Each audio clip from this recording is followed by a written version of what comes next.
Buckmeister, it's your boy Buckmeister, trust and I sit you used to shop Blumson. We are here today and we are talking some Peacemaker, episode 6. So hi, if you're new here, my name is Buckmeister Cool from Meister Geek Media. I talk all sorts of geek media from the comic books, the superheroes, the animes, and the sci-fis and all of that good stuff.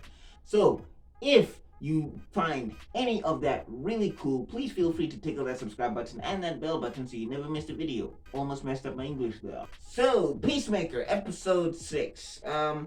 So I guess James Gunn answered the question, how do you make people feel sorry for a super crazy murdering machine man who has no problem killing women, kids, and children for peace? How do you make audiences feel bad for a person like that? Okay, so you gotta make him very introspective. You gotta give him a really bad backstory. And then you gotta pit him against supervillain racists and aliens. I believe that's the formula. No joke.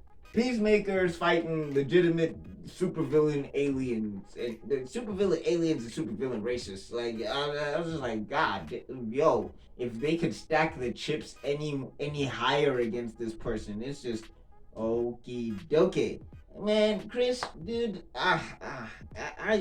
I was indifferent to you when you were in the Suicide Squad movie. No, in fact, I was hoping that I was thinking that you were straight villain, but now you this, and it's just like, okay, man, James with the waterworks, how are you doing this to me over this type of character, dude? Also, we find out that Peacemaker is not as trigger happy as he says he was, so he was straight puffing his chest the whole time. Which is cool and interesting because I feel like one thing that a lot of hyper-violent shows do not get, and I don't know, this is just for me because I don't really like to watch hyper-violence like that.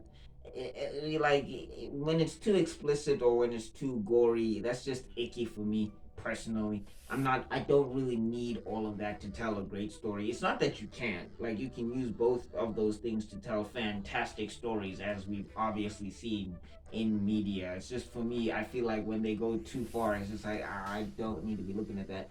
But, like, one thing I'm liking about this show that they're capturing with Peacemaker specifically is that there is a toll. And I'm not talking about just like a consequence of jail or a consequence of... There's a consequence of conscience with these particular acts that he's been carrying out. Like, I mean, you see it throughout the team. You see it with you see it with Hardcore, yes. You see it with Murn and everything. We're gonna talk about Murn in a second. But like, and you see it with Leota. You see it with Leota a lot. But now you're also seeing it with Peacemaker. And James Gunn is capturing that specific thing that murder is heavy. Like, it is heavy, and like you can't just keep doing it and not expect it to affect you in any like profound way. So yeah, I do think that the way he's capturing that is pretty epic, especially in this character and in John Cena's performance. Kudos to John Cena. Remember how everybody was kind of like a Vigilante fan? Remember how we were all like, oh man, poor Vigilante, he got the glasses, he's just a loyal friend. You know, he even went into prison to try and take out Peacemaker's dad to keep Peacemaker safe. He's such a dope friend, this guy. We get reminded that he's actually a crazy man. Like, he might be worse than Peacemaker. Like, I mean, you saw it in the earlier episodes when he had no problem shooting those alien peoples in the face. I mean, like, you know, it was interesting, and Peacemaker couldn't pull the trigger, and he just went in there and just started capping on fools like that. But I mean, really, like, this guy legit talking to Peacemaker like, hey man, we used to go out and we used to just murk a whole lot of people because, you know, that's the thing that we had to do. And sometimes we missed, and sometimes we hit the wrong people that we weren't supposed to hit. But, you know, you just gotta shrug it off, you know, just water off of a duck's back, you know, just like a fly on the face, you know what I'm saying? It's like, that was my bad. You know, my bad. We killed the wrong person. We killed an innocent person. My bad. But we move on, you know? And I was like, pause, wait, what? Say what you want about Batman. Batman does not actively murk innocent people. say what you want about Batman, but Batman be actively trying to save innocent people, okay? He don't participate in the active killing of innocent people, huh? Take that, you Batman haters. There's your vigilante for you. We learned that the Murn secret is really not a secret. So Murn's been holding a secret, and it's a very, very big one, and it's a very emotional one. But yeah, outside of that, like, it's apparently not a secret, and it's just like, okay, so how did? Well, moving on. Butterflies are unnerving. They're just very, very unnerving. The way that the butterflies go, it's on the level of a Starro, like from the Suicide Squad.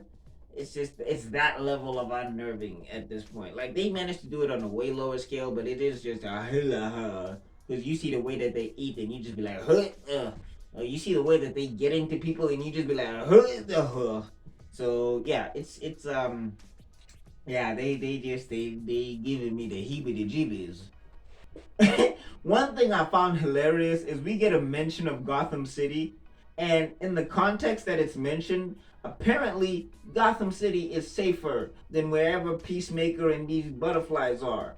Did you hear me? Gotham. Gotham with all the colorful rainbow ass looking villains is apparently safer than wherever Peacemaker and all of these people are. People are like, yo, man, I gotta get back to Gotham. I was just Gotham? wait, Gotham? Gotham. Like, Gotham. That Gotham is a safer bet. That Gotham. Oh, okay. Just goes to show that Batman be doing something.